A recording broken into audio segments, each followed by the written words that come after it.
Hey guys, I'm Dupree, and today I'm going to show you the rules of 9-ball and a few different tips how to play. First, we're going to start off racking 9-ball. There's a lot of pool players that mostly play 8-ball because they're around in a bar, and bar table 8-ball is usually the game played by most beginning players. They don't know 9-ball yet. It's a lesser known game if you're not in the pool world. So, to rack 9-ball, there's 2 rules. 1 in the front, 9 in the middle. That's the only 2 rules. The rest are completely random. This does not look completely random because it's like 2, 3, 5, 6, 4. But I just threw them in there.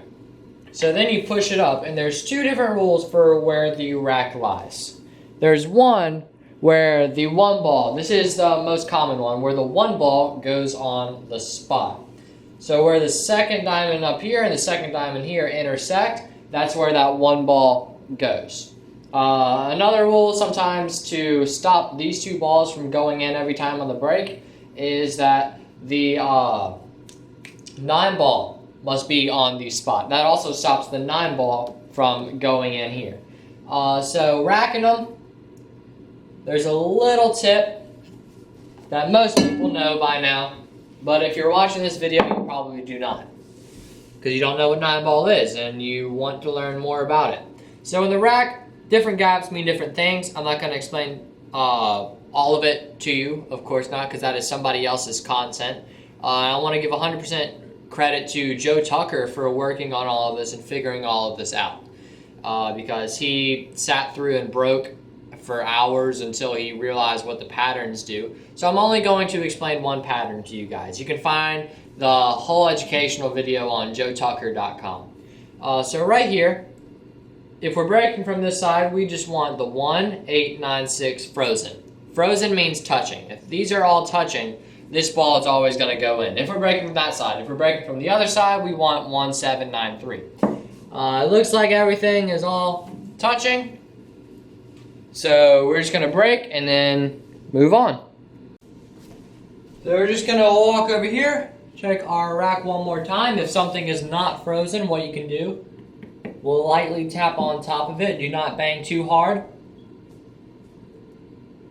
That ball's not frozen. Now, little tiny mistakes like not checking that rack can cost you a whole game, because if you break dry and your opponent runs out. So then you see, I controlled my cue ball terribly there, but we broke. I break slow, usually, if it's allowed. And usually I break way better than that, leave my cue ball somewhere here in my 1 ball up table. But it is what it is with that break, so go ahead and explain the rules. So 9-ball, how do you play? So you have to run out the balls in order. Now that does not mean you have to make the balls in order. I'm going to explain what I mean. I'm going to move the balls around a little bit. You see, this is the 1 ball and the 2 balls over there. So next, after the 1 ball, we have to play the 2 ball, and then the 3 ball went on the break. So after the 2 ball, we play position for the 4. And it's all about getting position on your next ball to run through the rack. And 9-ball has progressively gotten easier over time. So you play different shots, like the 5 is right here. You see how we came around through rails to get on the 5. And then the 6 is right here. Now if I cannot hold my cue ball, I know I couldn't, look, I can play 7, 8, 9, but I want to demonstrate something to you right now. So right here, let's say you're like this, where my 8-ball is right here. Some people just start 9-ball think, well, how am I going to make my 7-ball? Maybe I can like squeeze it past behind the 8 or something like that. That shot that I just played right there is totally legal. You can make other balls as long as you contact the lowest number ball first. So I could make both of those. And then right here, probably not going to make this one because this is a very tough combo. But if you shoot the lowest number ball on the table into the 9, and let's just say if it happened to drop down, that person that made the 9 wins the game. So you could get extremely lucky, break, and then first shot out, you're like this. And then in one shot, you can win that rack. Or you can get lucky and break. Hit the 1 ball first on the break, and the 9 goes in a pocket. And then that person wins. You can make the 9 on the break and win. That was pretty cool. So sometimes 9 on the break is not allowed, and you'll see 9 on the break does not count in racking corners. Now, what are the racking corners? These two right here are the racking corners, and these are the pockets that the 9 ball most likely will go in. Like 90% of the time it's going in those two, maybe 95.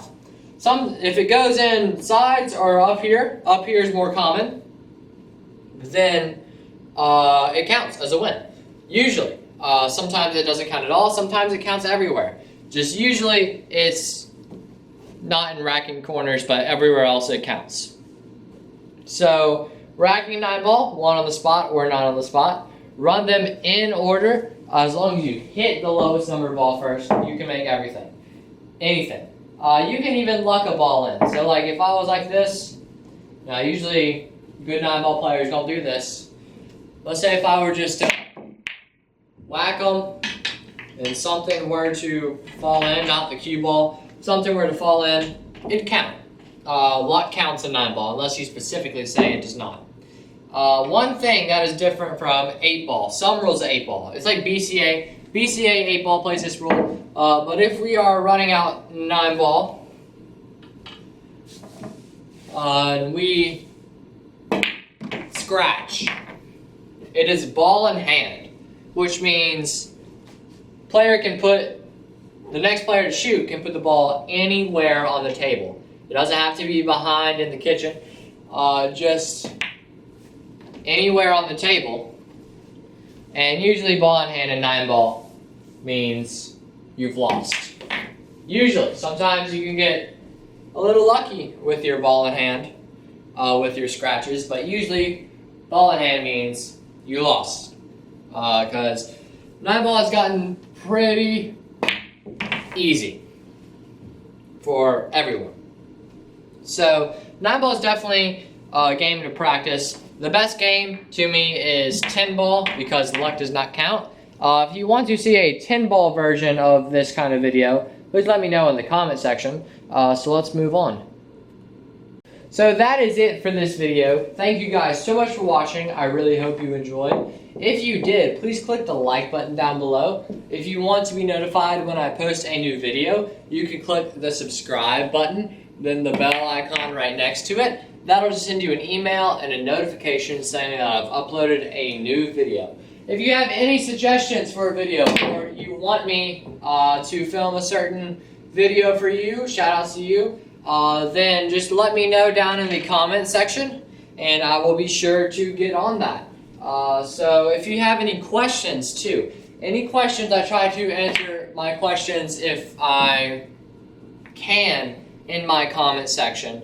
If I see them, I will answer it. If it's not a dumb question, I will answer it. But also, thank you so much for 62,000 subscribers. It is 62,000, like 500 or 600 now.